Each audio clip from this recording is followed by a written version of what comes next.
Yan o, andito tayo sa taas ngayon. Grabe naman tong ginawa nila o, sa roofings. As you can see, yan o. May mga tapal-tapal na. Saka itong roofing niya, hindi siya leveled kung baga. Hindi maganda yung pagkagawa ng trusses. Yan o, nag-bend dito, banda. So ito yung mga iwasan natin mga idol. Yung paggawa ng trusses kailangan pulido yan. Yan, kulang sa support. Yan. Yan, daming tapal-tapal oh.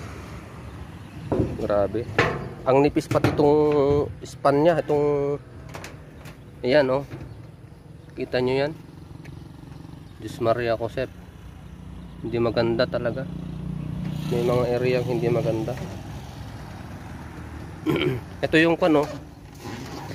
Ito yung bali. Ito yung bali gutter yan. Dapat ito stainless to, may mga butas yan oh.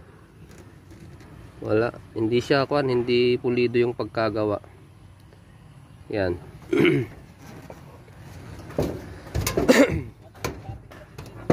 Saka itong mga text screw na to, dapat may sealant yan mga idol. Yan, nakita nyo yung kuan niya, yung pagkalagay ng mga sealant niya, ang dumi oh. Yan, ang dumi.